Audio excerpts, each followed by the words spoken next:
আল্লাহর দরবারে হাজির। আল্লাহ পায়া গেছে একটা নেকি। আল্লাহ কয় সন্তান দিছে বুঝি? কয় না গো মালিক। কে দিয়েছে? মা দিয়েছে? কয় না। বাবা দিয়েছে? কয় না। বন্ধু দিয়েছে? কয় না। আদরের স্ত্রী মনে হয় তোমারে দিয়েছে? কয় না। কেউ দেয় নাই, কেউ দেয় নাই। আল্লাহ কয় তাহলে দিল কে? কয় তোমার এক গোলাম নেকি আছে মাত্র, তার একটা, এক নেকি দিয়ে সে জান্নাতে যেতেও পারবে না। সে দয়া করে আমারে তার নেকিটা দিয়া দিছে। আল্লাহ পাক রব্বুল আলামিনের কুদরতি কলিজায় 99 ভাগ দয়া মায়া তাকবীর যুবক। ওই দিন আল্লাহ বলবে ফেরেশতারা আমার ওই বান্দারও লইয়া আও। একটা নেকি যে তার ছিল, একটাই ফুজিয়া ছিল, এই ফুজিটাও দিয়া দিছে, তারও লইয়াও। এইবার আল্লাহর সামনে দুজনকে হাজির করা হলে আল্লাহ পাক রব্বুল আলামিন তখন বলবে বান্দা হাসরের ময়দানে কেউ কাউকে দয়া দেখায় না। হাসরের ময়দানে দয়া দেখানোর জায়গাও না। হাসরের ময়দান কেউ কাউকে মায়া দেখায় না। মায়া দয়া দেখানোর জায়গা হাসরের ময়দান না। মায়া দয়া যা দেখাইব শুধু আমি আল্লাহ। হাসরের ময়দান শুধু আমার দয়া দেখানোর জায়গা, আমার মায়া দেখানোর জায়গা। বান্দারে আমার সিফত তোর কাছে গেল কেমনে? সুবহানাল্লাহ।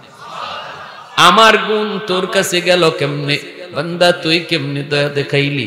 হাসরের মাঠে তো কেউ কাউরে দয়া দেখায় না। দয়া দেখাইলে দেখাই আমি, তুই কেমনে দেখাইলি? তাহলে যা বান্দা আমার সিফতটাও যখন আজকে তুই দেখাইয়া দিলি, তাহলে আমি আল্লাহ তোর উপরেও খুশি হইয়া দুজনকে জান্নাত দিয়া দিলাম। আমার ভাইরা বন্ধুরা যুবক, এইবার কথাগুলো একটু মন দিয়ে শোনো। হাসরের ময়দানে আল্লাহ পাক রব্বুল আলামিন তার একজন বান্দাকে জান্নাত দিবেন আর বলবেন যাও, আমার দয়া মায়ায় তোমাকে জান্নাত দিলাম। এই মানুষটা মনে মনে চিন্তায় করবে আমি কেন দয়া মায়ায় জান্নাত পাবো? আমি তো জীবনভর আল্লাহর সাজদাত, আল্লাহর কদমে সাজদা দিয়েছি। আমি তো হালাল হারাম মাইনা চলছি। 500 বছর পর্যন্ত লোকটা হায়াত পেয়েছে। বনি ইসরাইলের একজন মানুষ জঙ্গলের ভিতরে আল্লাহর ইবাদত করেছে। কোনো কিছুর সাথে দুনিয়াতে তার সম্পর্ক ছিল না। বনি ইসরাইলে কোনো মানুষ যদি আল্লাহর ওলি হতে চাইতো তাহলে তাকে বিয়ে শাদী করা যাইতো না, সংসার করা যাইতো না। সব কিছু ছেড়ে সে জঙ্গলে চলে যেত, রাহেব হতো, সন্ন্যাসী হতো। কিন্তু ইসলাম আসার পর ইসলাম বলেছে লা রহবানিয়াতা ফিল ইসলাম। ইসলাম বলে না, ইসলামের ভিতরে বৈরাগ্যতা নাই, সংসার ত্যাগ করা ইসলামের ভিতরে নাই। বরং ইসলাম বলেছে তুমি আল্লাহর ওলি হতে চাও, সংসারে জীবন করেও তুমি আল্লাহর ওলি হতে পারবা, সামাজিক কাজ করেও তুমি আল্লাহর ওলি হতে পারবা। বনি ইসরাইলের যুগে যদি কেউ আল্লাহর ওলি হতো, জঙ্গলে যায় সে বাড়ি ঘর বানাইতো, সমাজের সাথে তার কোনো সম্পর্ক থাকতো না। কিন্তু ইসলাম আসার পর তাকে সাফ সাফ জানিয়ে দেওয়া হলো মেম্বারি কইরো আল্লাহর ওলি হওয়া যায়, চেয়ারম্যানি কইরো আল্লাহর ওলি হওয়া যায়, এমপি হয়েও আল্লাহর ওলি হওয়া যায়, দোকানদারি কইরো আল্লাহর ওলি হওয়া যায়। দুনিয়ার সবগুলি কর্ম, দুনিয়ার সবগুলি কাজ একজন মানুষ করার পরও সে আল্লাহর ওলি হতে পারে। একটু মন দিয়ে কথাগুলি শুনুন। মেম্বার সাহেব যদি গম চুরি না করে, চেয়ারম্যান যদি টিন চুরি না করে, জনগণের আমানত যদি সঠিকভাবে জনগণকে বুঝায়, নামাজের সময় ফরজ নামাজ ঠিক মতো পড়ে, নামাজ পড়ার পর জনগণের খেদমতে বের হয়ে যায়, তাহলে ওই মেম্বার, ওই চেয়ারম্যান, ওই জনপ্রতিনিধি সে আল্লাহর ভয় অন্তরে রাইখা দায়িত্ব পালন করার কারণে একজন মানুষ নফল নামাজ পড়া যত তাড়াতাড়ি আল্লাহর ওলি হয়, চেয়ারম্যানই কইরা এর আগে আল্লাহর ওলি হয়ে যায়। কারণ খেদমতে খোল মানুষের সেবা, মানব সেবার উপরে নফল বন্দেগী হয় না। সুবহানাল্লাহ জোরে বলেন। মানব সেবার উপরে আর কোন ইবাদত হয় না। একজন মানুষ মসজিদে বসে বসে জিকির করলো, মসজিদে বসে বসে কোরআন পড়লো, ফরজ নামাজ পড়ার পর চেয়ারম্যান সাহেব মসজিদ থেকে বের হয়ে গেল, অথবা জনপ্রতিনিধি মসজিদ থেকে বের হয়ে গেল, আর একজন মসজিদের ভিতরে বসে বসে জিকির করলো। আমার নবীর হাদিস বলে ওই যে মানুষটা মসজিদে বসে বসে জিকির করে, এই মানুষটার আগে ওই চেয়ারম্যান আল্লাহর ওলি হয়ে যাবে যদি সে মসজিদ থেকে বের হইয়া জনগণের সুবিধা অসুবিধা দেখতে বের হয়। এজন্যই তো হযরত ওমর ফারুক রাদিয়াল্লাহু তাআলা আনহু সারা জীবন তিনি রাতের অন্ধকারে ছদ্মবেশে বের হইয়া মানুষের সুবিধা অসুবিধা দেখতেন। সুবহানাল্লাহ, আর একটু জোরে বলেন সুবহানাল্লাহি ওয়া বিহামদিহি সুবহানাল্লাহিল আযীম। এজন্য আমার ভাইয়েরা, একজন জনপ্রতিনিধি মানুষের দায়িত্ব যার কাঁধে পড়ছে, মানব সেবার দায়িত্ব যার কাঁধে পড়ছে, এই মানুষটা তার জিন্দেগিতে নফল নামাজ যদি কমও থাকে, তার জিন্দেগিতে নফল রোজা যদি কমও থাকে, তার জিন্দেগিতে নফল তসবিহ জিকির আজকার যদি কমও থাকে, কিন্তু সে যদি আল্লাহর ভয় অন্তরে রাইখা তার দায়িত্ব পালন করে, তাহলে ওই দায়িত্বের চেয়ারে বৈশা সে আল্লাহর ওলি খুব তাড়াতাড়ি হয়ে যায়। কারণ আল্লাহ নবী বলেন লা ওয়ারআ কাল কাফি, লা ওয়ারআ কাল কাফি। নবী বলেন যার সুযোগ ছিল গম চুরি করার, সুযোগ ছিল অন্যায় করার, সুযোগ ছিল মানুষের হক মাইরা খাওয়ার, এরপরও যে মানুষটা আল্লাহর ভয়ে নষ্ট করে না, আল্লাহর ভয়ে নষ্ট করে না, সুযোগ ছিল, কেউ দেখতো না, কেউ জানতো না, কেউ কিছু বলতো না, যদি সে অপরাধটা করত, যদি সেই হকটা নষ্ট করত, কিন্তু এরপরও করে না আল্লাহর ভয়ে, তার দিলের ভিতরে কেউ দেখে না, দেখেন আমার আল্লাহ, এই চিন্তায় যেই মানুষটা তার দায়িত্ব পালন করে, নবী বলেন সেই হলো তোমাদের ভিতরে, তোমাদের মধ্যে আল্লাহর ওলি। সুবহানাল্লাহি ওয়া বিহামদিহি সুবহানাল্লাহিল আযীম। 200 রাকাত নফল নামাজ পড়া সহজ, কিন্তু হাতের কাছে কসকসে টাকা, সুযোগ ছিল সরাইবার, তাও সরাইলাম না আল্লাহর ভয়ে, এটা কঠিন। আওয়াজ দিয়ে বলেন ঠিক কিনা, আরো জোরে বলেন ঠিক কিনা। 2 দিন নফল রোজা রাখা সহজ, কিন্তু হাতের কাছে গম পাইয়া গম চুরি না করা এটা কঠিন, এটা কঠিন, এটা কঠিন, এটা কঠিন। এজন্যই আল্লাহর নবী কথা বলছেন লা ওয়ারআ কাল কাফি আও কামা ক্বালা নবী আলাইহিস সালাম। এর চেয়ে বড় পরহেজগার, এর চেয়ে বড় বুজুর্গ, এর চেয়ে বড় আল্লাহওয়ালা আর কেউ নাই, যার সুযোগ ছিল গুনাহ করার, সুযোগ ছিল অন্যায় করার, সুযোগ ছিল দুর্নীতি করার, এরপরও যে করে না, সেই হলো তোমাদের ভিতরে আল্লাহর ওলি। তাহলে ইসলাম পরিষ্কার ভাষায় জানায় দিল, বুঝাইয়া দিল, একজন জনপ্রতিনিধি সে আল্লাহর ওলি হওয়ার দরজা তার কাছে খুব সহজ। একজন সাধারণ দায়িত্বশীল মানুষ, সমাজের প্রতিনিধি, তাদের জন্য আল্লাহর ওলি হওয়ার দরজা খুব সহজ, খুব সহজ, লাইনটা সহজ, যদি আল্লাহর ভয় অন্তরে রেখে দায়িত্ব পালন করে। এই লোকটা গেছে জঙ্গলে, 500 বছর হায়াত আল্লাহ তারে দিছে, আল্লাহ আমি তোমার কদমে সেজদায় আমার জীবন কাটাইয়া দিতে চাই। আল্লাহর কাছে দোয়া করছে, আল্লাহ আমার মরণ যেন সেজদার হালতে হয়, কিয়ামতের মাটি আমি তোমার কাছে উঠিও যেন সেজদারত অবস্থায়। যেরকম সুবহানাল্লাহ, আল্লাহ তার এই দোয়া কবুল করে নিয়েছে।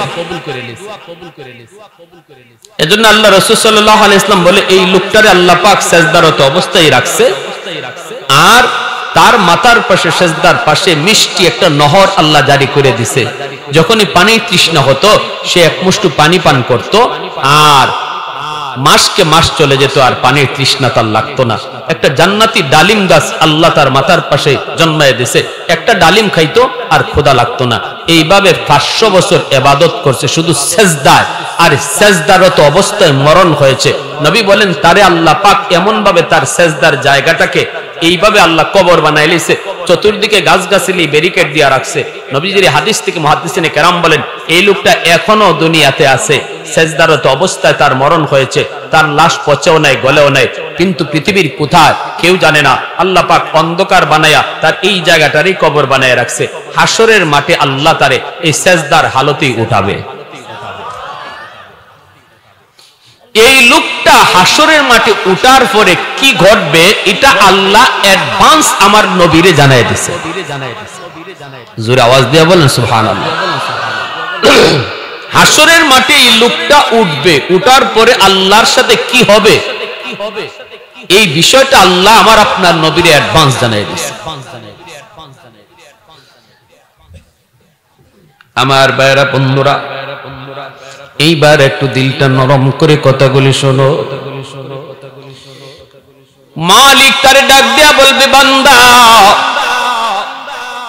আমি আল্লাহর দয়া মায়ায় তোমাকে জান্নাত দিলাম, তুমি আমার দয়া জান্নাতে চলে যাও। এইবার লোকটা মনে মনে ভাববে, আল্লাহকে শোনাইবে না, মনে মনে চিন্তা করবে আর বলবে, আমি কেন আল্লাহর দয়ায় জান্নাতে যাব? আমার গোটা জীবন আমি তো সিজদায় কাটিয়ে দিলাম, আমি তো জীবনে কোনোদিন একটা গুনাহ করলাম না, তাহলে আমি কেন আল্লাহর দয়ায় জান্নাতে যাব? আমি তো আমার ইবাদতের জুরেই জান্নাতে যাওয়ার কথা, আমি কেন দয়া মায়ায় জান্নাতে যাব? এই কথাটা দিলে দিলে শুধু আনছে, কিন্তু মুখে বলে নাই রে যুবক। দিলের কথা জানেন শুধুমাত্র কে? একটু জোরে আওয়াজ দিয়ে কে? মালিক তার দিলের কথাটা জেনে গেলেন। এইবার আল্লাহ পাক রব্বুল আলামিন ফেরেশতাদেরকে বলেন, ফেরেশতারা যাও, আমার বান্দারে তোমরা জান্নাতে নিয়ে যাও, কিন্তু জান্নাতে নেওয়ার সময় তারে জাহান্নামটা দেখায় দিও। জাহান্নাম, জাহান্নামটা তারে দেখায় নিও। এই লোকটারে যখন জাহান্নামের পাশ দিয়ে নিয়ে যাওয়া হয়, জাহান্নামের তেজ, জাহান্নামের এই পাওয়ার তার শরীরের ভিতরে যখন লাগলো, পুরা শরীরটা তার শুকায় গেল। এইবার পানির তৃষ্ণা লাগলো, ফেরেশতাদেরকে ডাক দিয়া বলতেছে, আমাকে একটু পানি পান করাও। ফেরেশতারা কয়, পানি তো এই জায়গায় পাওয়া যাবে না, একটু সবর করুন, একটু পরেই তো আপনি জান্নাতে যাবেন, ওই জান্নাতে আপনার পানি কোনো সমস্যা হবে না, একটু অপেক্ষা করেন। কিছু দূর আগাইতেই পানির তৃষ্ণা আরো বেড়ে যায়। ফেরেশতাদেরকে বলে, ভাই আমাকে দ্রুত তোমরা পানি পান করাও, আর আমি সামনে যেতে পারবো না গো, আর আমি সামনে যেতে পারবো না, গোটা বডিটা আমার শুকায় গেছে, একটু পানি পান করাও। ফেরেশতারা কয়, এই জায়গায় পানির কোনো ব্যবস্থা নাই, একটু সামনে আগাও। সামনে আগাইতে আগাইতে লোকটার জিহ্বাটা বের হয়ে একদম বুক পর্যন্ত চলে আসবে পানির তৃষ্ণার কারণে, কিন্তু পানি তো পায় না। ওই সময় আল্লাহ পাক একজন ফেরেশতাকে বলবে, আমার বান্দার পাশ দিয়া তুমি এক গ্লাস পানি নিয়ে চলে যাও, এরপরে তোমার কাছে যদি পানি চায় তুমি বলবা এক গ্লাস পানি পান করাইতে পারি, কিন্তু বিনিময় হলো 500 বছরের ইবাদত। ওই যে মনের ভিতরে জাগছিল, 500 বছর আমি আল্লাহর ইবাদত করলাম, আমি আল্লাহর দয়া কেন জান্নাতে যাব? আমি তো আমার ইবাদতের জুরেই জান্নাতে যাওয়ার কথা, দয়া কেন যাব? যাইতেছে, আর ওই সময় ফেরেশতা এক গ্লাস পানি নিয়ে যায়, দেখে কো, ভাই আমাকে এক গ্লাস পানি পান করায় দাও। ফেরেশতা বলতেছে, ভাই রে, এখানে তো পানি মুফত খাওয়ানো হয় না, হাসরের মাঠে সবকিছুর বিনিময় লাগে, কেউ কাউরে দয়া দেখায় না, হাসরের মাঠ দয়া দেখানোর জায়গাও না। বাপ সন্তানকে দয়া দেখাবে না, সন্তান বাবাকেও দয়া দেখাবে না, স্বামী স্ত্রীকে দয়া দেখাবে না, স্ত্রী স্বামীকে দয়া দেখাবে না। সবাই শুধু চাইবে কারেকে বিপদে ফালাইয়া নিজে উদ্ধার হতে চায়। এটা হলো হাসরের ময়দানের চিত্র। স্বামী চাইবো স্ত্রীকে বিপদে ফালাইয়া স্ত্রীর গায়ে দোষ চাপাইয়া স্বামী কেমনে বাঁচতে চায়, স্ত্রী চাইবো স্বামীর গায়ে দোষ চাপাইয়া নিজে কেমনে বাঁচতে চায়, মা চাইবো সন্তানের ঘাড়ে দোষ চাপাইয়া কেমনে মা বাঁচতে চায়, আর সন্তান চাইবো কেমনে বাপ মার ঘাড়ে দোষ চাপাইয়া নিজে বাঁচতে চায়। এটা হলো হাসরের ময়দানের চিত্র। ঠিক কিনা জোরে বলেন, আর একটু জোরে বলেন ঠিক কিনা। ইয়াউমা ইয়াফিরুল মারউ মিন আখিহি ওয়া উম্মিহি ওয়া আবিহি ওয়া সাহিবাতিহি ওয়া বানিহি লিকুল্লি ইমরিইন মিনহুম ইয়াউমা ইযিন শাআনুন ইউগনিহি।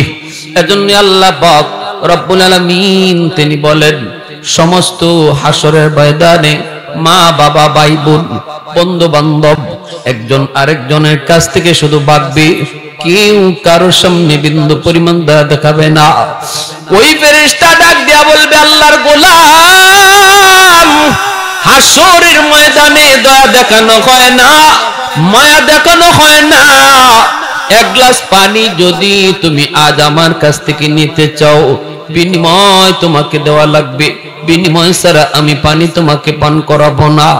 এই অবস্থায় তার জান বের হয়ে যায়, প্রাণ তার বের হয়ে যায়, পানির তৃষ্ণায় ছটফট করে, বলতেছে কি বিনিময় তুমি চাও বলো। তখন কই, হাসরের ময়দানেতে কোনো টাকা পয়সা চলে না, হাসরের ময়দান এই জায়গায় ডলার পাউন্ড চলে না, হাসরের ময়দানে চলে শুধু নেক আমল। আমার এক গ্লাস পানির বদলা হলো 500 বছরের নেকি। আসেনি তোমার কাছে? যদি থাকে তবে পানি দিব। সাথে সাথে কই, ভাইরে আছে, আগে আমার জান তুমি বাঁচাও, 500 বছরের নেকি আমার কাছে আছে, নেও তোমাকে 500 বছরের নেকি দিয়ে দিলাম। যেই মাত্র নেকিটা দিয়ে দেয় তখনই সে এক গ্লাস পানি পান করে। এইবার আল্লাহ পাক ডাক দিয়া কয়, ফেরেশতারা, আমার বান্দারে আর জান্নাতে নেওয়া লাগবে না, এইবার আমি আল্লাহর সামনে হাজির করো। আল্লাহ পাকের দরবারে হাজির। আল্লাহ পাক বলবে, বান্দা, এখন তুমি কিসের জোরে জান্নাতে যেতে চাও? সুবহানাল্লাহ, জোরে কর। ও বান্দা, এখন তুই কের জোরে জান্নাতে যেতে চাও? কোথায় তোমার 500 বছরের নেকি? কোথায় তোমার 500 বছরের আমল? তুমি বলো। এই কথা বলতে তখন কয়, মালিক, আমার দিলের খবর তুমি জানছো, কারণ তুমি আলিমুম বিযাতিস সুদূর। আল্লাহ, আমি ভুল করে ফেলেছি, আমার দিলের ভিতরে যেই চিন্তা ছিল এটা ভুল। আল্লাহ, আমি বহুত বড় ভুল করে ফেলেছি। আল্লাহ মালিক তখন কয়, বান্দা, এইবার তুই একটু হিসাব করে দেখ, এক গ্লাস পানির বদলা যদি 500 বছরের নেকি হয়, আমি আল্লাহ তোরে জীবনে কত গ্লাস পানি খাওয়াইছি একটু হিসাব আমারে দে। এক গ্লাস পানির বদলা যদি 500 বছরের নেকি তুমি দিতে পারলা রে বান্দা, তুমি যেই জায়গায় সেজদায় পরে পরে আমার কদমে তুমি রাত কাটাইছো, দিন কাটাইছো, ওই জায়গার মধ্যেই তো আমি আল্লাহ একটা মিষ্টি পানির নহর তোমার জন্য জারি করেছিলাম। ওখান থেকে তুমি এক গ্লাস পানি পান করতা, আর বছরের পর বছর তোমার পানি তৃষ্ণা লাগতো না। জীবনে এমন কত গ্লাস পানি আমি তোমারে পান করাইছি একটু হিসাব দাও, আর আমার পানির বদলাটা দিয়া তুমি জান্নাতে যাও। একটু জোরে আওয়াজ দিয়া কন্যা সুবহানাল্লাহ, আর একটু জোরে সুবহানাল্লাহ। প্রশংসা করব কার? একটু জোরে মালিকের নাম কার? আলহামদুলিমান কদ্দারা খাইরাম ওয়া খাবালা,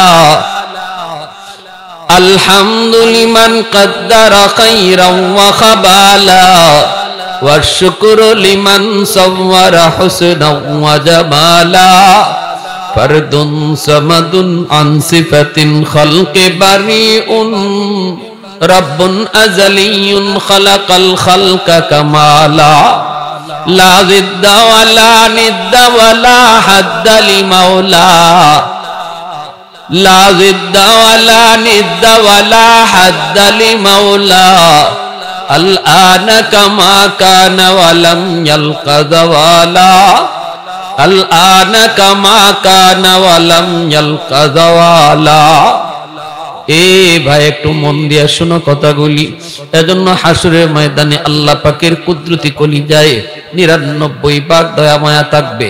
আল্লাহ পাক কোন উসিলায় তার কোন বান্দাকে মাফ করবে। হাসরের ময়দান হলো উসিলা যার যত বেশি হবে আল্লাহর কাছে সে তত বেশি মাফ পাবে। এক গ্লাস পানি পান করাইছি, একজন পথিক, একজন মুসাফির, এক গ্লাস পানি পান করাইছি হাসরের মাঠে। ওই এক গ্লাস পানিও আমার নাজাতের উসিলা হতে পারে। জোরে আওয়াজ দিয়া কোন সুবহানাল্লাহ। নবীজি হাদিস শরীফের ভিতরে বলেছেন, একজন ডাক দিয়া বলবে হুজুর আপনি আমাকে চেনেননি, কে তুমি?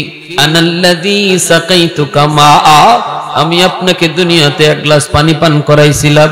আরেকজনে কইব হুজুর আপনি আমাকে চিনছেননি, আনাল্লাযী ওয়াহাবতু লাকা ওযুআ, আমি আপনাকে একদিন এক বদনা ওযুর পানি দিছিলাম। মায়ার নবী দয়ার নবী বলেন এতটুকু আমল হাসরের মাঠে নাজাতের উসিলা হবে। এজন্য রে যুবক, আল্লাহর বিধিবিধান পালন করব, নামাজ রোজা হুকুম আহকামগুলি মানব, সাথে সাথে ছোট ছোট উসিলাও বানাবো, ঠিক না? ছোট ছোট উসিলাও বানাবো। একজন অন্ধ মানুষ রাস্তা দিয়া যায়, হঠাৎ করে খাদে পড়ে যেতে পারে, দৌড়ে অন্ধ মানুষটাকে ধরলাম, ভাই তুমি তো খাদে পড়ে যাচ্ছ, এই পয়লা লোকটাকে আমি রাস্তার দিকে আগায় দিলাম, এটা আমার হাসরের মাঠে নাজাতের উসিলা হবে।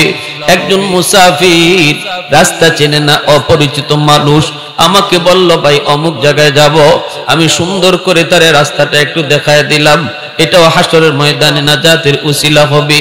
অভাবে পড়ে গেছে, বিপদে পড়ে গেছে একজন মানুষ, আমার সাধ্য নাই, কিন্তু যেই পরিমাণ সাধ্য আছে এই পরিমাণ সাধ্য দিয়া ওই মানুষটার উপকার করলাম, এটাও হাসরের ময়দানে নাজাতের উসিলা হবে।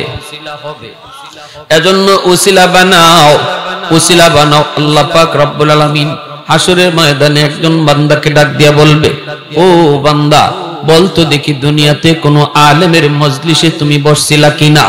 এতটুকু উসিলা যদি আমি আল্লাহ তোমার পাই তবে আজকে আমি তোমাকে মাফ করব, কারণ হাসরের ময়দানে আল্লাহ পাকের কুদরতি কলিজায় ৯৯ ভাগ দয়া মায়া রিজার্ভ থাকবে। এই দুনিয়ার ভিতরে আল্লাহ আমাকে খাওয়ায়, তোমাকে খাওয়ায়, লালন পালন করে, মানুষের দিলের ভিতরে আল্লাহ যেই পরিমাণ দরদ আর মায়া দিছে এটা হলো ১০০ ভাগের ১ ভাগ। ১০০ ভাগের ১ ভাগ দয়া মায়া পাইয়া আমরা সন্তান বাবাকে, বাবা সন্তানকে, স্বামী স্ত্রীকে, স্ত্রী স্বামীকে মহব্বত করে ভালোবাসে, কিন্তু ৯৯ ভাগ দয়া মায়া আল্লাহ তার নিজের কাছেই রেখে দিয়েছে। ওই দয়া ওই মায়া আল্লাহ নিজে হাসরের মাঠে বান্দা বান্দির উপরে দেখাবে। এজন্য আল্লাহ বলবে বান্দা বল দুনিয়াতে কোন আলেমের মজলিসে তুমি একদিন বসছিলা কিনা একটু কও। তখন কইব আল্লাহ মনে পড়ে না। আল্লাহ তখন বলবে বান্দা একটু বল দুনিয়াতে এমন কোন একটা তোমার মনে পড়ে কিনা আলেমের সাথে এক দস্তরখানায় বৈশা খানা খাইছো কিনা? কইব না গো মালিক, তাও মনে পড়ে না। আল্লাহ তখন বলবে বান্দা বল আমার কোন আল্লাহওয়ালা এমন কোন ঘরে থাকছে যেই করে তুমিও থাকছো, আমার কোন ওলির ঘরে তুমি থাকছো এমন কোন একটা উসিলা আছে কিনা? তখনও কইব না গো মালিক, মনে পড়ে না। আল্লাহ পাক বলবে, ইমাম গাজ্জালী রাহমাতুল্লাহি আলাইহি তার দাকাইকুল আখবার নামক কিতাবের ভিতরে নবীর হাদিস কানাতে নিয়ে এনেছেন। আল্লাহ বলবে বান্দা বল তোর সন্তানের নাম কোন আল্লাহওয়ালা মানুষের নামে নাম রাখছো কিনা? তো আস্তে সুবহানাল্লাহ, আর একটু জোরে সুবহানাল্লাহ। তাহলে সন্তানের নামটাও হাসরের মাঠে বাপমার নাজাতের উসিলা হবে। এই নাম রাখাটা খামখেয়ালি বিষয় না। একজনে কইল নাম রেখে দিলাম না, এটাও হাসরের মাঠে আমার নাজাতের উসিলা হবে। যদি কোনো আল্লাহওয়ালার নাম এই নামে আমার সন্তানের নাম রাখি আব্দুল কাদের জিলানী, আমার সন্তানের নাম রাখছে আব্দুল কাদের বাইজিদ বুস্তামি, এমন কোন আল্লাহর ওলি, হয়তোবা বাংলাদেশের কোন নবীর নায়েবে নবী, বড় কোন আলেমের নামে আমার সন্তানের নাম রাখছি, এমন কোন একটা নিয়ত কইরা যদি সন্তানের নাম রাখি আল্লাহ ইনি তোমার প্রিয় মাহবুব, ইনি তোমার পিয়ারা বান্দা, আল্লাহ তার নামে আমার সন্তানটার নাম রাখলাম, আমার সন্তানকে তুমি তার মতো ওলি বানাইও। আল্লাহ পাক রব্বুল আলামিন হাসরের মাঠে এই বিষয়টাও বাপমার নাজাতের উসিলা ধরে টান দিবে। হুজুর কেমনে রাখবো? খালায় রাখে এক নাম, নান্নে রাখে এক নাম, সাসায় রাখে এক নাম। এই নাম রাখতে রাখতে নামের কোনো আগামাতা এখন পাওয়া যায় না। মুসলমানের নাম নাকি এটা অন্য কারো নাম, কোন জাতির নাম, তাও বোঝা যায় না। আল্লাহর দোহাই, সন্তানের নামের ব্যাপারে গাফলতি করবেন না। এই নামটাও একজন ভালো আলেমের পরামর্শে নাম রাখবেন।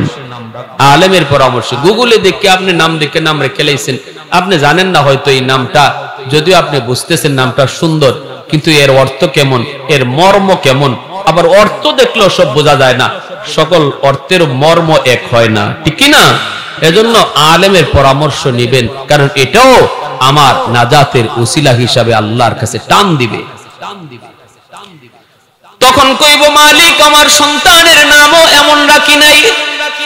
এইবার আল্লাহ পাক রব্বুল আলামিন তখন বলবে, ও ফেরেশতারা আমার বান্দারে জিজ্ঞেস করো, দুনিয়াতে কোন আলেমের সাথে তার সম্পর্ক প্রমাণিত হয় নাই, কিন্তু দুনিয়াতে এমন কোন বন্ধু তার ছিল কিনা যেই বন্ধু আলেমদেরকে মহব্বত করত, যেই বন্ধু মাদ্রাসাকে ভালোবাসতো, যেই বন্ধু মসজিদের ইমাম মুয়াজ্জিনকে ভালোবাসতো, এমন কোন বন্ধুর সাথে তার বন্ধুত্ব ছিল কিনা এটা একটু তারে জিজ্ঞেস করো। ফেরেশতারা যখন জিগাইবে, বান্দা বল দুনিয়াতে তোর এমন কোন বন্ধু ছিল কিনা যেই বন্ধু আল্লাহ ওয়ালাদের সাথে সম্পর্ক রাখতো, তখন কইব মালিক মনে পড়েছে দুনিয়াতে আমার একজন বন্ধু ছিল, এই বন্ধু আলেম উলামাদেরকে ভালোবাসতো, আল্লাহ ওয়ালাদের সাথে সময় কাটাইতো। কি ছিল তার নাম? কয় আব্দুল করিম, আব্দুর রহিম। তখন আল্লাহ পাক ফেরেশতাদেরকে বলবে, ফেরেশতারা আমার বান্দারে ফিরাইয়া আনো।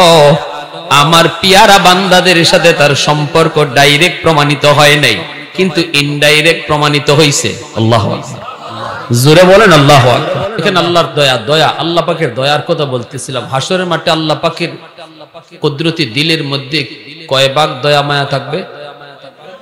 সবার মনে আছে? কত ভাগ? 99 ভাগ দয়া মায়া আল্লাহর কুদরতি দিলের মধ্যে থাকবে। আল্লাহ একজন বান্দারে বলবে, যা তুমি একটু দেখো তো, তোমার একটা নেকির জন্য তোমাকে জাহান্নামে যাওয়া লাগবে। এখন কি করবা? খুব আল্লাহ আমার একটু সুযোগ দেন, নেকি তো একটাই, দেখি আম্মারে নি পাই, আম্মারে পাইলে আম্মার কাছ থেকে একটা নেকি নিয়ে। ও মালিক একটু সুযোগ দাও, হাসরের ময়দানে আমি একটু দেখব আমার বাবা কোথায়, মা কোথায়। মালিক আমি দেখব হাসরের মাঠে আমার আদরের স্ত্রী কোথায়। একটু সুযোগ তুমি আমাকে দিবানি আল্লাহ, তুমি আমাকে জাহান্নামে দিও না। একটা নেকি তো আমি দেখি না, একটু চেষ্টা করে। আল্লাহ তখন বলবে, বান্দা যা, তোরে একটু সুযোগ দিলাম, হাসরের ময়দানে তুমি যা দেখো একটা নেকির কোনো ব্যবস্থা তুমি করতে পারোনি। বের হয়ে যাবে, যে মার কাছে আগে সন্ধান করবে, খুঁজবে মাকে, খুঁজবে পেয়ে যাবে মাকে। পাইয়ে মাকে ডাক দিয়া বলবে, মা গো, ও মা, দুনিয়াতে কত রাত তুমি আমার জন্য ঘুমাও নাই। মা বিপদে পড়ে গেছি আমি, দুনিয়াতে আমার বিপদ দেখলে পরে তুমি সবার আগে আইসা দাঁড়ায় যাইতা। আমার সন্তানরে তোরা পরে মারবি, আগে আমি মারে মার। আমার সন্তানের উপরে তোমরা হাত পরে তুলবা, আগে আমি মায়ের গায়ে হাত তুল। এতটুকু তুমি করছো, কোন বিপদ আমার গায়ে তুমি আসতে দাও নাই। আজকে তোমার সন্তান একটা নেকির জন্য বড় বিপদে পড়ে গেছে গো মা। মা একটা নেকি তুমি যদি দাও, তাহলে আমি বিপদ থেকে উদ্ধার হয়ে যাই, আমি জান্নাতি হই। মা গো, তুমি একটা নেকি দিবানি। আল্লাহ পাক রব্বুল আলামিন ওই দিনের চিত্রের কথাটা আল্লাহ তার কোরআনে বলেন, ইয়াউমা ইয়াফিরুল মারউ মিন আখিহি ওয়া উম্মিহি ওয়া আবিহি ওয়া সাহিবাতিহি ওয়া বানিহি। আল্লাহ পাক বলবে, বান্দা বান্দির দল ওই দিন মা সন্তানের পরিচয় দিবে না। বাবা সন্তানের পরিচয় দিবে না, মা বলবে তুমি কে, আমি তোমাকে চিনি না, তোমার মতো দুনিয়াতে আমার কোনো সন্তানই ছিল না। বাবা কইব বাজান তুই কে রে, আমার বিপদে ফেলাইতে আইছো, তোমার মতো সন্তান এমন আমার সন্তান দুনিয়াতে ছিল না। আদরে স্ত্রীর কাছে যায় বলবে স্ত্রী গো, তুমি দুনিয়াতে যা চাইছো আমি তোমাকে তাই দিয়েছি, আজকে একটা নেকি চাই, একটা নেকির জন্য আমি বিপদে পড়ে গেছি। আজকে যেই সমস্ত স্ত্রীর জন্য তুমি আজকে হারাম পথে সম্পদ কামাই করো, যেই সন্তানের জন্য তুমি হারাম পথে সম্পদ কামাই করে নিজের গুনাহ বাড়ি করতেছো, যুবক একটু দিলটা নরম করে শোনো, যাদের জন্য তুমি হারাম টাকা করে ঢুকাইতেছো এরা কেউ তোমার বিপদে আগে আসবে না, সম্পূর্ণ বিপদ তোমাকে একাই ট্যাকেল দেওয়া লাগবে। বুদ্ধিমান ওই মানুষটা নয়, ভোগ করবে সমস্ত মানুষ, কিন্তু হিসাব দিব আমি একা। সুদের টাকা করে ঢুকাইলাম, ঘুষের টাকা করে ঢুকাইলাম, আরেকজনকে মাইরা করে টাকা আনলাম, এই টাকা দিয়া ঘর বানাইলাম, এই টাকা দিয়া খানা আনলাম, এই খানা 10 জনে খায়, হিসাব দিব আমি একা। 10 জন ঘরের ভিতরে থাকে কিন্তু হিসাব দিব আমি একা। এতটুকু জানার পরেও যে মানুষটা 10 জনকে হারাম টাকা দিয়া খানা খাওয়ায়া ফালতেছে, তার মতো বোকা আল্লাহর জমিনে আর কেউ না, ঠিক কি না? যদি বিষয়টা এমন হইতো যে আচ্ছা 10 জনে খাইতেছে, হিসাবও দিব 10 জনে, তাইলে মান্য নেওয়া যাইতো, ঠিক কি না? কিন্তু না, হারাম যে ঘরে ঢুকাইছে আল্লাহ হিসাব নিবে, 10 জনের হিসাব নিবে একজনের কাছ থেকে। 9 জনে খাইছে যে ভাও, যে স্ত্রীর কারণে, যে সন্তানের কারণে আজকে যে বাবা, যে স্বামী সুদের টাকা, ঘুষের টাকা, মানুষে মাইরা টাকা ঘরে ঢুকাইতেছো, মনে রাখবা হাসরের মাঠে ওই স্ত্রী তোমার পরিচয়টা পর্যন্ত আল্লাহর সামনে দিবে না, সন্তান বাবার পরিচয়টা পর্যন্ত আল্লাহর কাছে দিবে না। আল্লাহ বলেন ইয়াউমা ইয়াফিরুল মারউ মিন আখিহি ওয়া উম্মিহি ওয়া আবিহি, এইভাবে একে একে সবার কাছে যাবে, কেউ তাকে বিন্দু পরিমাণ সাহায্য করবে না। সন্তানও বলবে বাবা তোমাকে চিনি না, কে তুমি, তোমাকে চিনি না। বন্ধু বলবে দোস্ত তুই আমার কোন দিনের দোস্ত, তোকে আমি চিনি না। এইভাবে সবাই যখন তারে ফিরিয়ে দিবে, একটা নেকি দিয়ে কেউ সাহায্য করবে না। তখন নিরাশ হইয়া আল্লাহর দিকে চোখের পানি ধরায়া হাসরের ময়দান, পুরা ময়দান তালাশ কইরা যখন কাউকে বিপদের সময় সাহায্য করতে পাইল না, চলছে আল্লাহর দিকে, তখন একজন মানুষ ডাক দিয়ে বলবে বাইরে তুমি এত মন খারাপ কেন, তোমার কান্না করো কেন? তখন বলতেছে ভাই কান্না করবো না তো কি, যাদের জন্য দুনিয়াতে হালাল হারাম চাইলাম না, যাদের জন্য শরীরে রক্ত পানি করে কামাই করলাম, ওই কামাইটা হালাল নাকি হারাম এত কিছু দেখলাম না, আজকে আমার কেউ পাশে নাই, কেউ পাশে নাই, এমনকি আদরের স্ত্রীটা পর্যন্ত আমাকে পরিচয় দিতে চায় না। এই কথা বইলা কয় একটা নেকি আমি কারো কাছে পাইলাম না, আমার একটা নেকির কারণে আমি জাহান্নামী হয়ে যাব। তখন ওই লোকটা কয় রে ভাই তুই কাঁদবি না, আমার আছেই মাত্র একটা নেকি, ওই এক নেকি লইয়া আমি জান্নাতে যাইতেও পারবো না, আমার একটা নেকি দিলে যদি তুমি জান্নাতি হয়ে যাও, আমি তোমাকে আমার নেকিটা দিয়া দিলাম। একটু জোরে আওয়াজ দিয়ে সুবহানাল্লাহ। খুশিতে বাগবাগ আল্লাহর দরবারে হাজির। আল্লাহ পায়া গেছে একটা নেকি। আল্লাহ কয় সন্তান দিছে বুঝি? কয় না গো মালিক। কে দিয়েছে? মা দিয়েছে? কয় না। বাবা দিয়েছে? কয় না। বন্ধু দিয়েছে? কয় না। আদরের স্ত্রী মনে হয় তোমার দিয়েছে? কয় না। কেউ দেয় নাই, কেউ দেয় নাই। আল্লাহ কয় তাহলে দিল কে?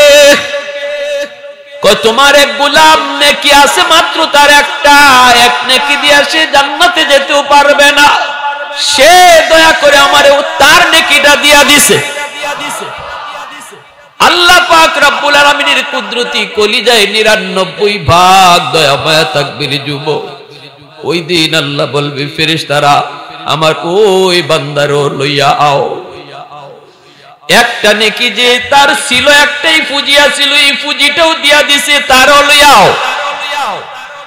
এইবার আল্লাহর সামনে দুজনকে হাজির করা হলে আল্লাহ পাক রব্বুল আলামিন তখন বলবে বান্দা হাসরের ময়দানে কেউ কাউকে দয়া দেখায় না, হাসরের ময়দানে দয়া দেখানোর জায়গাও না, হাসরের ময়দান কেউ কাউকে মায়া দেখায় না, মায়া দয়া দেখানোর জায়গা হাসরের ময়দান না। মায়া দয়া যা দেখাইব শুধু আমি আল্লাহ। হাসরের ময়দান শুধু আমার দয়া দেখানোর জায়গা, আমার মায়া দেখানোর জায়গা। বান্দারে আমার সিফত তোর কাছে গেল কেমনে? সুবহানাল্লাহ। আমার গুণ তোর কাছে গেল কেমনে? বান্দা তুই কেমনে দয়া দেখাইলি? হাসরের মাঠে তো কেউ কাউরে দয়া দেখায় না, দয়া দেখাইলে দেখাই আমি, তুই কেমনে দেখাইলি? তাহলে যা বান্দা আমার সিফতটাও যখন আজকে তুই দেখাইয়া দিলি, তাহলে আমি আল্লাহ তোর উপরেও খুশি হইয়া দুজনকে জান্নাত দিয়া দিলাম। আল্লাহু আকবার। ভাইরা আমার, এজন্য আল্লাহ পাক রব্বুল আলামিন হাসরের ময়দানে আমার তেলাওয়াতকৃত আয়াতে আল্লাহ পাক রব্বুল আলামিন বলবে ও হাসরবাসী ময়দান একটু বলো আলাইসা মিনকুম আদিলা, তোমাদের ভিতরে এমন কোন মানুষ আসেনি যেই মানুষটা ইনসাফের সাথে কথা বলবে? বলবে মালিক কি তুমি জানতে চাও বলো, ইনসাফের সাথে জবাব দিব। আল্লাহ তখন বলবেন বলো দেখি দুনিয়াতে যারা যার ইবাদত করছে, আমার ইবাদত যারা করছে এরা কার সাথে থাকবে? আর আমি আল্লাহ ছাড়া গায়রুল্লাহর ইবাদত যারা করছে ওরা কার সাথে থাকবে? একটু ইনসাফের সাথে জবাব দাও। হাসরবাসী মানুষ তখন ডাক দিয়া বলবে আল্লাহ এটাই তো হলো ইনসাফের জবাব। যে যার বন্দেগী করছে, যে যার গোলামি করেছে, আজকে হাসরের ময়দানে সে তার সাথেই থাকবে। সাথে সাথে আল্লাহ বলবে ঠিক আছে, আমি আল্লাহ ছাড়া গায়রুল্লাহর পূজা যারা করছো, শয়তানের পূজা যারা করেছো, নফসের পূজা করেছো, গাছের পূজা করেছো, গরুর পূজা করেছো, দেবতার পূজা করেছো, আমি আল্লাহ ছাড়া গায়রুল্লাহর পূজা যারা যেভাবে করছো, তোমরা তোমাদের মাবুদের সাথে জাহান্নামে চলে যাও। শয়তানের সাথে শয়তানের পূজারীরা জাহান্নামে চলে যাও, মূর্তি পূজকরা মূর্তির সাথে জাহান্নামে চলে যাও। এইভাবে হাসরবাসী মানুষ প্রথমে দুই ভাগে বিভক্ত হয়ে যাবে। এরপরে একদল মানুষ দাঁড়ায় থাকবে, ওরা কোনো দিকেই যায় না। আল্লাহ তাদেরকে জিজ্ঞেস করবে বান্দা তোরা কেন দাঁড়ায় আসো, তোরা কারো না কারোর সাথে যাও না কেন? তখন কইব মালিক দুনিয়াতে আমরা একজন মালিকের ইবাদত করেছি, আমরা দুনিয়াতে আমাদের রবের বন্দেগী করেছি, আমরা আজকে হাসরের ময়দানে রবরে সারা জামু কার সাথে? আমরা যার গোলামি করেছি আমরা তার সাথেই যাব। আল্লাহ তখন বলবে বান্দা তোমরা কি তোমাদের রব কি দুনিয়াতে দেখছো নি? কয় না। আল্লাহ পাক তখন বলবে সেজদা দিছো তার কদমে, দেখছো নি কোনদিন? কয় না গো মালিক কোনদিন তারে দেখি নাই।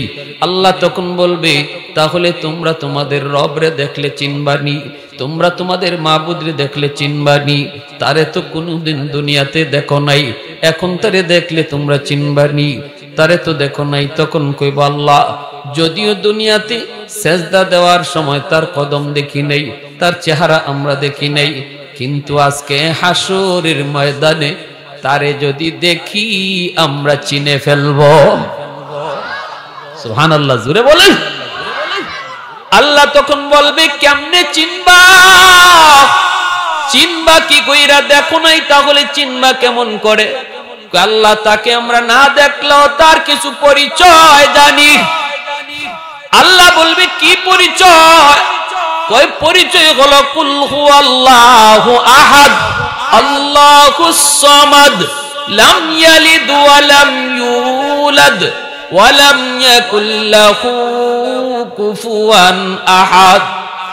কুল হুয়াল্লাহ সূরা সূরাতুল ইখলাস হলো আল্লাহ পাকের পরিচিতি। কার পরিচিতি? একটু জোরে বলেন। আল্লাহর পরিচিতি। আল্লাহ বলেন বন্ধু তুমি বলো আল্লাহ এক। আল্লাহ হলেন সমাদ। সমাদ শব্দের অর্থ হলো যার কাছে সবাই চায় কিন্তু তিনি কারো কাছে চান না। আল্লাহ পাকের সমাদ নামটা শুধু 30 পারা কোরআনের ভিতরে এক জায়গায় এসেছে, সেটা হলো সূরাতুল ইখলাস। আর কোরআন শরীফের আর কোথাও আল্লাহর সমাদ নাম নাই। সমাদ নামটা শুধু এক জায়গায় আইছে, এই জায়গাটা হলো সূরাতুল ইখলাস। আল্লাহু আকবার। লাম ইয়ালিদ ওয়া লাম ইউলাদ, আমরা যার বন্দেগী করেছি ইনি কোনো সন্তান জন্ম দেন না, ইনি কারো কাছ থেকে জন্ম নেন না। ওয়া লাম ইয়াকুল লাহু কুফুয়ান আহাদ, তিনি বেনজির, তিনি বেমিসাল, তার মতো কেউ নাই। লা শাবিহা লাহু ওয়া লা নাযীরা লাহ। সাথে সাথে আল্লাহ পাক খুশি হয়ে বলবে বান্দা পরিচিতি তোমরা তোমাদের রবের দিয়েছো রে, আমি তোমাদের পরিচিতি শুই না বড় খুশি হয়ে গেছি। আমি হলাম সেই রব যেই রবের মতো কেউ না। সুবহানাল্লাহ। তখনই আল্লাহ পাক বলবে এবার আমাকে সেজদা করো। আল্লাহ পাকের কুদরতি কদম মোবারক। আল্লাহ পাক এই মানুষগুলার সামনে আল্লাহ তার পা বাইর করে দিবে, সাথে সাথে আবার দুই দলে বিভক্ত হয়ে যাবে। ছিল তারা মুসলমান, গোলামি করছে এক আল্লাহর, কিন্তু দুই দলে বিভক্ত। একদল আল্লাহকে দেখা মাত্রই আল্লাহর কুদরতি কদমে সেজদায় পড়ে গেছে, আর একদল সেজদা দিতে পারে না, দাঁড়ায় রইছে, কোমর বাঁকা হয় না, মেরুদণ্ডের হাড় তার লোহার মতো শক্ত। চেষ্টা করে সেজদা দেওয়ার জন্য সেজদা দিতে পারে না, উপর হয়ে পিছনে পড়ে যায়। আল্লাহ পাক রব্বুল আলামিন তখন জিজ্ঞেস করবে বান্দা কাঁদো কেন? কই মালিক কাঁদবো না, তোমার কদম দেখা বন্ধু তোমাকে সেজদা দেয় কিন্তু আমি সেজদা দিতে পারি না। আমার প্রতিবেশী তোমাকে সেজদা দেয়, আমি দিতে পারি না। পাশের দোকানদার তোমাকে সেজদা দেয়, আমি দিতে পারি না। আল্লাহ এজন্য আমি কাঁদতেছি। রব্বুল আলামিন তখন বলবে বান্দারে এখন কান্না করে লাভ নাই, দুনিয়াতে তুমি আমার কদমে সেজদা দিছিলানি। 5 ওয়াক্ত মুয়াজ্জিন তোমাকে মসজিদের মিনার থেকে ডাকছে আল্লাহু আকবার, আল্লাহু আকবার। আল্লাহ মহান, আল্লাহ মহান। ঘরের কাম বড় নয়, আল্লাহ বড়। দোকানের কাম বড় নয়, আল্লাহ বড়। বন্ধু তোমার কাছে বড় নয়, আমি আল্লাহ বড়। এই আওয়াজটা তোমার কানে গিয়া পড়ছে। ওই দিন যদি তুমি ডাক শুই না মসজিদে আইসা আমার কদমে সেজদা দিতা, তাহলে আজকে হাসরের ময়দানেও সেজদা দিতে পারতা। আল্লাহ বলবে দুনিয়াতে যারা আমার সামনে পিঠ বাঁকা করছে আজকে হাসরের মাঠে তারাই শুধু পিঠ বাঁকা করতে পারবে। দুনিয়াতে যারা আমার সামনে পিঠ বাঁকা করে নাই তারা আজকে হাসরের মাঠে চেষ্টা করলেও পিঠ বাঁকা করতে পারবে না। দুনিয়াতে যারা নামাজ পড়ছে এরা হাসরের মাঠে আল্লাহরে দেখা মাত্রই সেজদা দিবে। দুনিয়াতে যারা নামাজ পড়তো না এরা আল্লাহরে দেখবে, সেজদা দিতে চাইবে। হাসরবাসী মানুষের সাথে সেও সেজদা দিতে চাইবে, কিন্তু সোজা হয়ে দাঁড়ায় থাকবে, পিঠ আর বাঁকা হবে না। আল্লাহ বলবে বান্দা তোর বুঝি কষ্ট হয়? কোন মালিক কষ্ট হয়? আল্লাহ কইব বান্দা ওই দিন মসজিদের পাশ দিয়ে যখন তুই চলে যাইতি, আযান শোনার পর মসজিদে আসতি না, ওই দিন তোর চলে যাওয়া দেখেও আমি আল্লাহর কুদরতি কলিজায় বড় কষ্ট লাগছিল। বান্দারে চোখের সামনে তোর বন্ধু মসজিদে ঢুকলো, চোখের সামনে তোর পরিচিত মানুষ মসজিদে ঢুকলো, অথচ তুই মসজিদে ঢুকলি না। আমি আল্লাহ তোরে পিছন থেকে বারবার যেন ডাকছিলাম, ইয়া আইয়ুহাল ইনসান মা গাররাকা বিরাব্বিকাল কারীম। বান্দা কই যাস? এ যুবক তুই কই যাস? আমি আল্লাহ তোরে কত আদর করে বানাইছি, কে তোরে আমার থেকে বুলায় দিল? মায়ের পেটে আমি তোরে খাওয়ার ব্যবস্থা করেছি। দুনিয়াতে আসার আগেই তোর খানা আমি আগেই মার বুকে রিজার্ভ রেখে দিয়েছি। সেই খানাটাও বেশি ঠান্ডাও না বেশি গরমও না। তুই আসার আগে আমি আল্লাহ তোর রিজিকের ব্যবস্থা করেছি। আজকে তোরে কে আমি রব থেকে বুলায় দিল? আমি আল্লাহ আসমান বানাই তো হাত লাগাই নাই, জমিন বানাই তো হাত লাগাই নাই, ফেরেশতা বানাই তো আমি আল্লাহ হাত লাগাই নাই। এ যুবক আল্লাহ পাক রব্বুল আলামিন কয় বান্দা খালাকতু বিয়াদাইয়া আসমান জমিন ফেরেশতা জান্নাত জাহান্নাম আল্লাহ নিজের হাত দিয়া বানায় না, কিন্তু তোমাকে আমাকে আল্লাহ নিজের হাত দিয়া বানাইছে। আল্লাহ বলে খালাকতু বিয়াদাইয়া, আমি তোরে এত মায়া করে বানাইছি রে বান্দা, এত মায়া করে আমি ফেরেশতা বানাইছি না, এত মায়া করে জান্নাত জাহান্নাম আমি বানাইছি না, যতটা মায়া করে তোরে বানাইছি। কিন্তু যেদিন মসজিদের মিনারে আজান শোনার পরেও তুই মসজিদে আসতি না, ওই দিন তোর এই আচরণ দেখে আমি আল্লাহর কুদরতি কলিজায় তখন ব্যথা লাগছে। সেই দিন আমি আল্লাহর কুদরতি কলিজা কাঁদছে। আজকে তুই যেমন কান্দ, ওই দিন তোর আচরণ দেখে আমি আল্লাহ কাঁদছি। বান্দা কে তোরে বুলায়া দিল? কে তোরে আমি রব থেকে বুলায়া দিল? কে তোরে আমি রব থেকে বেশি ভালোবাসলো? বান্দা একটু ক, কে আমার থেকে তোরে বেশি ভালোবাসে একটু ক। কিন্তু ওই দিন তুই আমার ডাকে সাড়া দিলি না। যদি ওই দিন আলেম উলামার কথা শুনে মসজিদে আসতি, ওয়াজ মাহফিলে বসতি, উলামা ইকরামের কথাগুলি শুনতি, আমি আল্লাহ এই উসিলায় তোর দিলটা নরম করে দিতাম। কিন্তু ওয়াজ মাহফিলও তুই মন দিয়া কথাগুলি শুনলি না, তোর দিল পাথরের মতো শক্ত শক্তই থেকে গেল। আজকে জাহান্নামের আগুন ছাড়া তোর দিল নরম হবে না, নরম হবে না। এজন্য দুনিয়াতে যেই মানুষগুলার দিল শক্ত, ওই মানুষগুলার দিল নরম করার জন্য আল্লাহ জাহান্নামের আগুন বানায় রাখছে। দরজা জানালা সব বন্ধ করে ভিতরে ঢুকাবে। জাহান্নামের দরজা জানালা বন্ধ। এই ডেকচির পাতিলের মুখ যদি আমরা লাগায় দেই, এর অর্থ হলো চাউল যেন নরম হয়। আল্লাহ পাক জাহান্নামের দরজা জানালা সবগুলি লাগায়া লাগায়া জাহান্নামের ভিতরে ফালাবে, আর বলবে খুযুহু ফাগুল্লুহু সুম্মাল জাহিমা সাল্লু সুম্মা ফি সিলসিলাতিন যারউহা ৭০ যিরাআন ফাসলুকু। আল্লাহ বলবে ওরে ধরো, ৭০ গজ জিঞ্জির দিয়া ওরে বাঁধো, ৭০ গজ জিঞ্জির দিয়া ওরে বাঁধো, তারপরে জাহান্নামে নিক্ষেপ করো। এজন্য ভাই রজব মাস, এই মাসে আল্লাহর নবী রহমতের নবী মেরাজে গিয়া এই ৫ ওয়াক্ত নামাজ লইয়া আইছেন যুবক। আল্লাহ দিছিলেন ৫০ ওয়াক্ত, কিন্তু নবীর আল্লাহ কমায়া কমায়া ৫ ওয়াক্ত দিয়া কইছে, বন্ধু তোমার উম্মতরে জানায় দিও, এই ৫ ওয়াক্ত নামাজ যদি ঠিকমতো পড়ে, তুমি যেমন আমার সাথে মেরাজ করছো, এই নামাজে আমি তার সাথেও মেরাজ করব। আর বলে দিও ৫ ওয়াক্ত নামাজ যে পড়বো, ৫০ ওয়াক্তের সওয়াব আমি আল্লাহ তারে দান করব।